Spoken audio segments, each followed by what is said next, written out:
ಗುಬ್ಬಿ ತಾಲೂಕಿನ ಮಂಚಲದೊರೆ ಗ್ರಾಮದಲ್ಲಿ ಹಮ್ಮಿಕೊಂಡಿದ್ದ ನೂತನ ಹಾಲಿನ ಡೈರಿ ಕಟ್ಟಡಕ್ಕೆ ಗುದ್ದಲಿ ಪೂಜೆ ಸಲ್ಲಿಸಿ ನಂತರ ಮಾತನಾಡಿದ ಎಸ್ಆರ್ ಶ್ರೀನಿವಾಸ್ ರವರು ಸರ್ಕಾರ ಆದೇಶ ಹೊರಡಿಸಿದ ಮೇಲೆ ಯಾವುದೇ ಕಾರಣಕ್ಕೂ ಇರುವ ಆಡಳಿತದ ಸಿಬ್ಬಂದಿಗಳನ್ನ ಮುಂದುವರಿಸಲಾಗುವುದಿಲ್ಲ.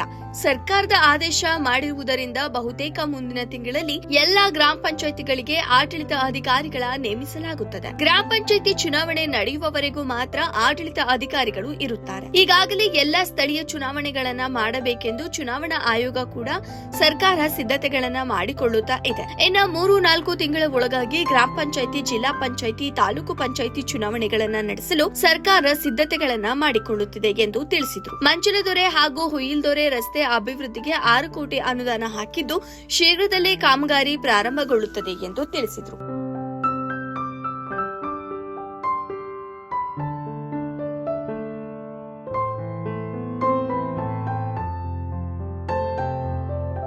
ಈ ಸಂದರ್ಭದಲ್ಲಿ ಗ್ರಾಮ ಪಂಚಾಯಿತಿ ಅಧ್ಯಕ್ಷರಾದ ಗುರುರಾಜು, ಮಾಜಿ ತಾಲೂಕು ಪಂಚಾಯಿತಿ ಸದಸ್ಯೆ ಕರಿಯಮ್ಮ, ರಮೇಶ್, ಗ್ರಾಮ ಪಂಚಾಯಿತಿ ಮಾಜಿ ಅಧ್ಯಕ್ಷರಾದ ಶಶಿಕಲಾ ನಿಂಗರಾಜು, ಸದಸ್ಯರಾದ ಬಸವರಾಜು, ಶಕುಂತಲಾ, ಮಂಜುಳಾ, ಡೈರಿ ಅಧ್ಯಕ್ಷ ರಂಗಸ್ವಾಮಿ, ಮುಖಂಡರಾದ ರಮೇಶ್, ಬಸವರಾಜು, ಕರಿಬಸವಯ್ಯ, ಬಾಬು ಹಾಗೂ ಗ್ರಾಮಸ್ಥರು ಉಪಸ್ಥಿತರಿದ್ದರು.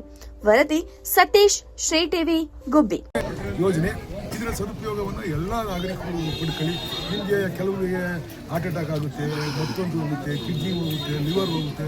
ಅಂಥ ಸಂದರ್ಭದಲ್ಲಿ ಲಿವರ್ ನೀವು ಪ್ಲಾಟ್ ಮಾಡಬೇಕು ಅಂತಂದರೆ 20-25 ಕೋಟಿ ಲಕ್ಷ ಖರ್ಚಾಗುತ್ತೆ. ನೀವು ಲಿವರ್ ಇದು ಕಿಡ್ನಿ ಹೋಯ್ತು ಅಂತಂದರೆ 12ರಿಂದ 15 ಲಕ್ಷ ಖರ್ಚಾಗುತ್ತೆ. ಹಾರ್ಟ್ ಆಪ್ರೇಷನ್ ಹೋದ್ರಿ ಅಂತಂದರೆ ನಿಮಗೆ 8ರಿಂದ ಅದು ಪ್ಯಾಕೇಜೇ ಮಾಡ್ಕೊಂಡ್ಬಿಟ್ಟು 7.5-8 ಲಕ್ಷ ರೂಪಾಯಿ. ಅದಕ್ಕೆ ನೀವು ಇದಕ್ಕೆ ಕಟ್ಟಿದರೆ ಎಲ್ರಿಗೂ ಅನುಕೂಲ ಆಗುತ್ತೆ. ನೀವು ಸಾರ್ವಜನಿಕರು ಎಲ್ಲರೂ ಕೂಡ ಇದನ್ನು ಸದುಪಯೋಗ ಪಡಿಸ್ಕೊಳ್ಳಿ. ನಾನು ಅಲ್ಲೇ ನಮ್ಮ ಅಧಿಕಾರಿಗಳಿಗೆ ಹೇಳಿದ್ದೀನಿ, ಪ್ರತಿ ಊರಲ್ಲೂ ಟಾಮ್ ಅಂತ ಹೇಳಿದ್ವಿ.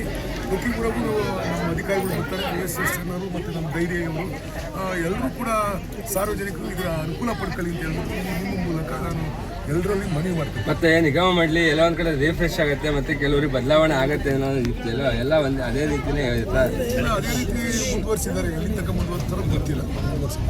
ಮತ್ತೆ ಈಗ ಏನು ನೌಕರರ ಮೇಲೆ ಸಾಕಷ್ಟು ರಾಜಕಾರಣ ಪ್ರಭಾವಿಗಳು ಒಂದಿಷ್ಟು ಏನು ಮಾತಾಡ ಬರದಲ್ಲಿ ಬೇರೆ ಬೇರೆ ರೀತಿ ಮಾತಾಡಿ ಎಲ್ಲ ಒಂದು ಕಡೆ ಏನು ಯಾರು ಸಿದ್ಧಿಗಟ್ಟಲ್ಲಿ ಮಾತಾಡಿದ್ರೆ ಅದು ಕನ್ಸಲ್ಟಿಂಗ್ ವಿಚಾರ. ಅವನ ಮಗ ಏನು ಫಿಲಿಮ್ ಮಾಡಿರಲಿಲ್ಲ, ಇಲ್ಲ ಅವನು ಫಿಲಿಮ್ ಮಾಡಿರಲಿಲ್ಲ, ಇಲ್ಲ ರೋಡ್ಗೆ ತೊಂದರೆ ಆಗುತ್ತೆ, ತಿರುಗಾಡೋ ಸಾರ್ವಜನಿಕ ತೊಂದರೆ ಆಗೋ ರೀತಿಯಲ್ಲಿ ನಾವು ಕಾರ್ಯಕ್ರಮಗಳನ್ನ ಮಾಡೋದೇ ಆಗಲಿ, ಫ್ಲೆಕ್ಸ್ ಕಟ್ಟೋದೇ ಆಗಲಿ, ಅದೆಲ್ಲ ಸರಿಯಾಗಿ ಕಾನೂನು ಬಾಹಿರ. ಅದು ಅವ್ರು ಕೇಳಿರೋದು ಸಮ ಕಮಿಷನ್ ಕೇಳಿರೋದು ಕರೆಕ್ಟಾಗಿದೆ.